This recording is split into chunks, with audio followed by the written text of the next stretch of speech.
जिंदगी कभी उफ तो कभी आह होती है, जिंदगी कभी आह तो कभी वाह होती है। मुश्किल में भी मुस्कान को मत भूलो, क्योंकि मुस्कान से हर मुश्किल आसान होती है। भगवान श्री ने अपने शिष्यों को प्रेरणा देते हुए कभी कहा था कि इंसान का सबसे बड़ा मित्र भी इंसान स्वयं है और इंसान का सबसे बड़ा शत्रु भी इंसान स्वयं है। जब जब इंसान सत्य प्रवृत्ति में अपने कदम बढ़ाता है तो वो अपना मित्र बन जाता है, और जब जब इंसान गलत प्रवृत्ति में अपने कदम बढ़ाता है तो वही अपना सबसे बड़ा दुश्मन बन जाता है। हम बाहर की दुनिया में खोजते रहते हैं कि ये मेरा मित्र है, ये मेरा दुश्मन है, ये मेरे काम आएगा और ये मेरे काम नहीं आएगा। लेकिन भगवान कहते हैं कि बाहर की दुनिया में जो शत्रु और मित्र है उनका ज़्यादा मोल नहीं है, सबसे बड़ा मोल तो हमारा खुद का ही हुआ करता है। क्योंकि सत प्रवृत्ति में स्थित आत्मा से बढ़कर कोई मित्र नहीं होता, और दुष्प्रवृत्ति में गतिशील आत्मा से बढ़कर कोई शत्रु नहीं होता है। आज का जो माहौल है वो निराशा का माहौल है। चारों तरफ निराशा बढ़ती जा रही है। स्वास्थ्य को लेकर निराशा है, व्यापार को लेकर निराशा है, जीवन को लेकर निराशा है, कार्यक्रमों को लेकर के निराशा है। हर कोई निराशा से ग्रसित है, हर कोई भयभीत है, हर कोई आशंकित है, पता नहीं क्या होगा क्या होगा क्या होगा। याद रखिएगा, हमें कोरोना से डरना नहीं है, हमें कोरोना का सामना करना है, और इस माहौल में खुद को हारने नहीं देना है, सावधानी के साथ जीना है, और इस मुसीबत को हमें अपने जीवन से हराना है। इस दुनिया से हमें इस मुसीबत को हराना है। अपने भीतर में आशा और विश्वास का संचार करते रहना है। याद रखिएगा, निराशा से बढ़कर जीवन का कोई शत्रु नहीं है, और आशा से बढ़कर जीवन का कोई मित्र नहीं है। हमें अपने जीवन में आशा को लाना है और निराशा को हटाना है।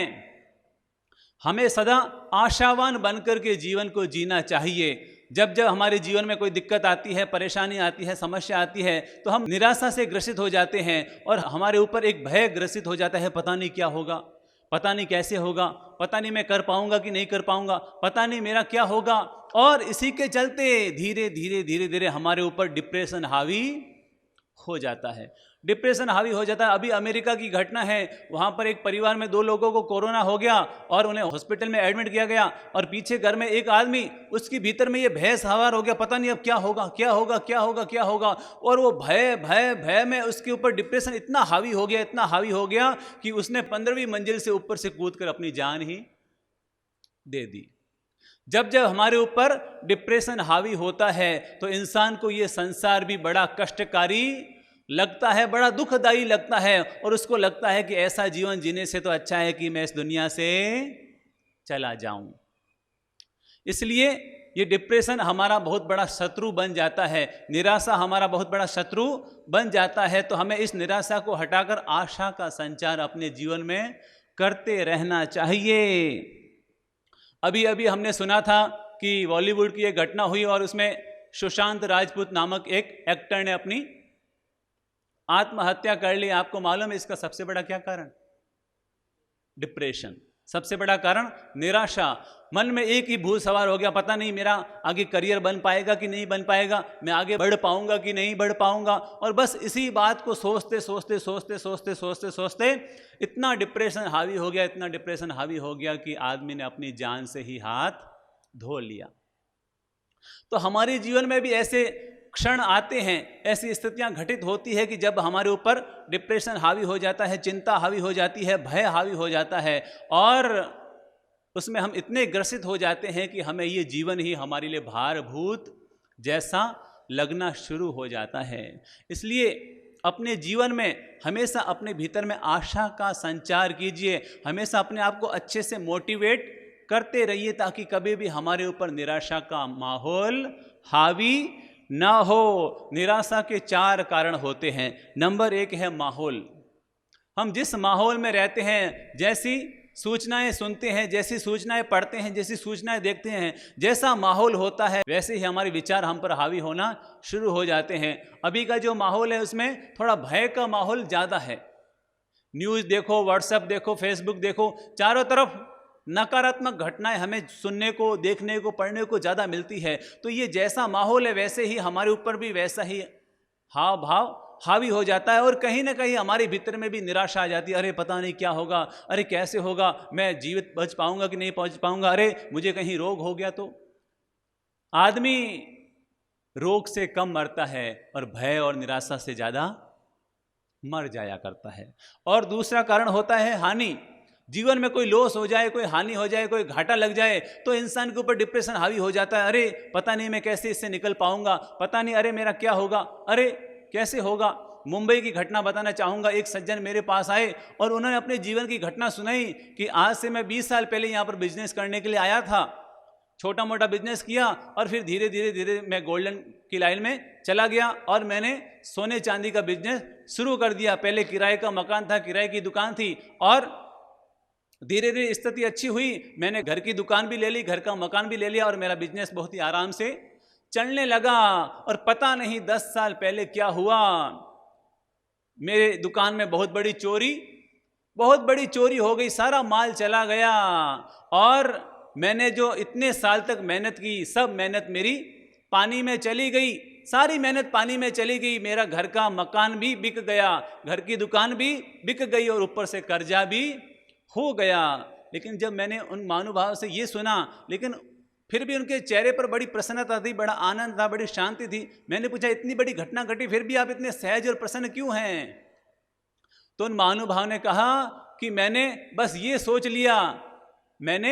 सोच लिया कि जरूर मेरे जीवन में इतनी बड़ी घटना घटी है, अगर मैं इसी का सोचता रहूँगा कि मेरे साथ ऐसा क्यों हुआ, मेरे साथ इतना बड़ा घाटा क्यों लगा, अगर मैं यही सोचते रहता तो कभी डिप्रेशन से बाहर निकल नहीं पाता, कभी इस घटना से बाहर निकल नहीं पाता। मैंने यही सोचा कि मैं केवल इतना मान लेता हूँ कि मैं मुंबई 10-20 साल पहले नहीं, मैं तो 10 साल पहले आया हूँ और अब से ही शुरुआत कर रहा हूँ।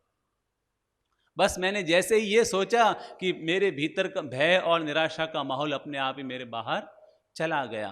तो जब जीवन में हानि आती है तो ऐसी स्थिति बन जाती है। तीसरा कारण है संघर्ष।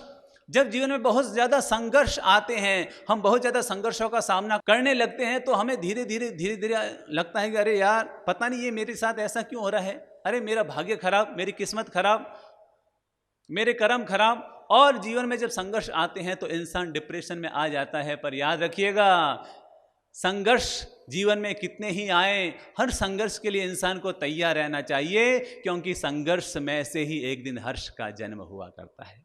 संघर्ष में से ही हर्ष का जन्म हुआ करता है। और चौथा कारण है सफलता न मिलना। हम बिजनेस में काम करते हैं लेकिन सफलता नहीं मिलती है तो क्या होता है, चिंता हावी हो जाती है, डिप्रेशन हावी हो जाता है। हम जैसे साधना कर रहे हैं, कई वर्षों से माला फेर हैं लेकिन फिर भी मन भटक रहा है, तो मन में आता है अरे यार इतनी मालाएं फैले लेकिन अभी भी मन भटक रहा है, इतनी सामायिकें कर ली फिर भी मन में समता नहीं आई है, इतनी भगवान की पूजा कर ली लेकिन फिर भी मन में सुकून नहीं है। जब हमें सफलता नहीं मिलती है तब भी हमारे ऊपर निराशा हावी हो जाती है। हमें लगता है यार इतना कर लिया लेकिन फिर भी कुछ नहीं मिला, लेकिन फिर भी हमें आशा का दामन नहीं छोड़ना चाहिए। आज नहीं तो कल सफलता जरूर मिला करती है। जीवन में असफलता के 99 द्वार भी बंद क्यों ना हो जाए, लेकिन फिर भी हमें आशा नहीं छोड़नी चाहिए। अपने आप पर और परमात्मा पर हमेशा विश्वास रखना चाहिए, क्योंकि 99 द्वार भी बंद हो जाए लेकिन जिसके भीतर में आशा है और विश्वास है, मान कर चलिए उसके जीवन में 100वां द्वार कहीं ना कहीं से खुल जाया करता है। उसके जीवन में 100वां द्वार कहीं ना कहीं से खुल जाया करता है। एक गाय किसी जंगल में चर रही थी, तभी उसने देखा कि उसके सामने शेर आ गया, तो गाय भगी और बीच में नदी थी और गाय नदी के अंदर चली गई। वो शेर भी उसके पीछे पीछे शिकार करने के बाबत में वो भी नदी में उतर गया। गाय आगे शेर पीछे, गाय आगे शेर पीछे। नदी में बहुत कीचड़ था, भयंकर कीचड़ था, और कीचड़ के चलते गाय भी उस कीचड़ में फंस गई और शेर भी कीचड़ में फंस गया। दोनों आमने सामने थे, एक दूसरे को देख रहे थे, लेकिन गाय मुस्कुरा रही थी। शेर को बड़ा अजीब लगा, अरे तू मुस्कुरा रही है, मालूम है तेरा भी मरना तय है और मेरा भी मरना तय है तो तू मुस्कुरा क्यों रही है? तो गाय ने कहा, अरे मेरा मरना तय है कि नहीं है, पर तेरा मरना तो तय है। उसने पूछा क्यों? तो उसने कहा कि मैं जिस घर में रहती हूँ वो किसान का घर, जब शाम को मैं वहां नहीं पहुंचूंगी तो वो जरूर सोचेगा कि मेरी गाय क्यों नहीं आई, और वो खोजता खोजता यहां पर आएगा। मैं तो बच जाऊंगी लेकिन तुम मर जाएगा। जीवन में आशा हमेशा जीवित रहनी चाहिए, कभी भी अपने ऊपर डिप्रेशन, चिंता, तनाव हावी नहीं होने देना चाहिए। इसलिए याद रखिएगा, ईश्वर उन्हीं लोगों की सहायता करता है, ईश्वर उन्हीं लोगों की सहायता करता है जो खुद अपनी सहायता किया करते हैं। अगर आप किसी के मित्र बनना चाहते हैं तो मैं आपसे निवेदन करूंगा, आप किसी और के मित्र बन पाए तो ठीक, न बन पाए तो ठीक, पर कम से कम अपने खुद के मित्र तो जरूर बन जाइएगा। अपने खुद के मित्र तो जरूर बन जाइएगा। हमारा सबसे अच्छा मित्र कौन होता है? हम खुद ही हमारे सबसे अच्छे मित्र होते हैं। Be your best friend, be your best friend. अपने अच्छे मित्र खुद बनने की कोशिश कीजिए। अगर हम निराशा से बाहर निकलना चाहते हैं तो इसके दो मंत्र हैं। नंबर 1 है धैर्य। अपने जीवन में कभी भी धैर्य मत खोइए, पैसेंस मत खोइए। याद रखिएगा, खिचड़ी अगर किचन में पके तो पेशेंट के काम आती है, खिचड़ी अगर किचन में पके तो पेशेंट के काम आती है, और खिचड़ी दिमाग में पके तो खुद को ही पेशेंट बना देती है। तो अपने जीवन में कभी भी धीरज मत खोइए। हमारे महापुरुषों ने कहा है, धीरज धर्म मित्र अरु नारी, आपत्तकाल परखिए चारी। धीरज धर्म मित्र और नारी, आपत्तकाल परखिए चारी। धैर्य की परीक्षा संकट में होती है, विपत्ति काल में ही पता चलता है कि हम कितने धैर्यवान हैं और कितने धैर्यवान नहीं हैं। और नंबर 2, और वह अपने आप को मोटिवेट करते रहिए, अपने आप को प्रोत्साहित करते रहिए, अपने आप को बार बार मोटिवेट करते रहिए। याद रखिएगा, अगर हम अपने आप को मोटिवेट नहीं करेंगे तो जीवन में छोटी सी भी कोई दिक्कत आएगी, छोटी सी भी कोई विपत्ति आएगी तो हम तुरंत नीचे चले जाएंगे। लेकिन अगर हम बार बार मोटिवेट अपने आप को करते रहेंगे तो क्या होगा? हम चार्ज होते रहेंगे। जैसे मोबाइल को रोज चार्ज करना जरूरी है, वैसे ही खुद को भी रोज चार्ज करना जरूरी है। दिक्कत तो ये होती है कि मोबाइल डिस्चार्ज हो जाए तो हमारे दिमाग में आता है, लेकिन हम खुद डिस्चार्ज हो जाए तो हमारे दिमाग में नहीं आता है।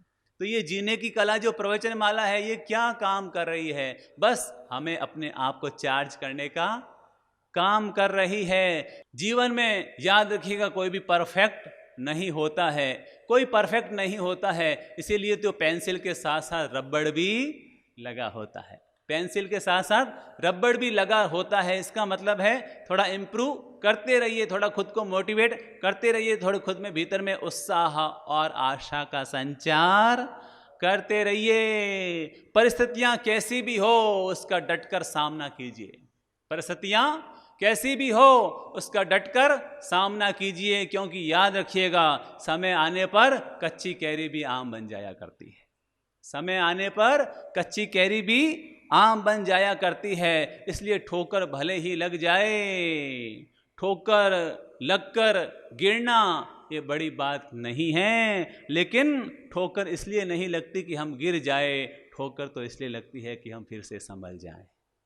ठोकर तो इसलिए लगती है कि हम फिर से संभल जाएं। तो महानता गिरने में नहीं है, महानता तो गिरकर वापस उठने में है और आगे बढ़ने में है। तो अपने जीवन में हम आशा का संचार करें, अपने जीवन में कभी भी निराशा हावी न होने दें। आज का जो माहौल है उसमें निराशा बहुत जल्दी आ सकती है, लेकिन फिर भी अपने आप को मोटिवेट करते रहिए, अपने आप को प्रेरित करते रहिए, अपने आप का हौसला बढ़ाते रहिए। याद कीजिए उस लड़की को, याद कीजिए उस लड़की को जिसे एक दिन वो ट्रेन में चल कर के सफ़र पार कर रही थी, कुछ गुंडे आए उसको छेड़ने लगे, तो उस लड़की ने उसका विरोध किया, तो उन गुंडों ने उस लड़की को उठा करके ट्रेन के बाहर पटक दिया और वो जाकर के रेलवे की पटरियों पर गिर पड़ी। रात भर वो पटरियों पर पड़ी रही, पांव कट गए, हड्डियां चकनाचूर हो गई, और रात भर सैकड़ों ट्रेनें वहां से गुजरती रही। और सुबह जब हुई और उसको रेलवे संभालने वाले लोगों ने उसको देखा तो उसे हॉस्पिटल में पहुंचाया और डॉक्टरों ने उसका इलाज किया और उसे होश आया, तो उसके मन में एक ही बात आई कि परमात्मा ने मुझे अगर जिंदा रखा है तो जरूर इसके पीछे कोई ना कोई कारण है। परमात्मा ने इतनी विपरीत परिस्थिति में भी अगर मुझे कोई जिंदा रखा तो जरूर इसके पीछे कोई ना कोई कारण है। उसके सामने ही एवरेस्ट का फोटो लगा हुआ था, तभी उसने संकल्प लिया कि मेरे जीवन में कितनी ही विपरीत परिस्थिति क्यों न है, एक दिन ऐसा आएगा कि मैं इस एवरेस्ट को पार करके दिखाऊंगी। और जब वो ठीक हो गई तो वो कोच के पास पहुंची और कहा कि मैं तो हिमालय पार करना चाहती हूँ, एवरेस्ट पार करना चाहती हूँ। और कहते हैं वो लड़की जिसका नाम था अरुणिमा सिन्हा, भले ही वो विकलांग थी लेकिन उसने अपने मन को मजबूत रखा और उसने एक चोटी नहीं, एवरेस्ट की एक चोटी नहीं, दुनिया की 7 बड़ी बड़ी चोटियां भी उसने पार करके दिखा दी। उसने 7 बड़ी बड़ी चोटियां पार करके दिखा दी और उसे पद्मश्री अवार्ड से विभूषित किया गया। जब उससे पूछा गया कि आपने ये सब कैसे किया, तब उसने एक ही बात कही कि इंसान शरीर से विकलांग नहीं होता, इंसान मन से विकलांग होता है। अगर मन मजबूत हो तो इंसान शरीर की विकलांगता को भी हरा देता है और जीवन में जीत जाता है। तो हम भी अपने जीवन में शरीर भले कैसा भी हो लेकिन मन से हमेशा हम अपने आप को मजबूत बनाकर रखें और अपने जीवन में सदा आगे बढ़ते रहें। सबके लिए दुआ और शुभकामनाएं।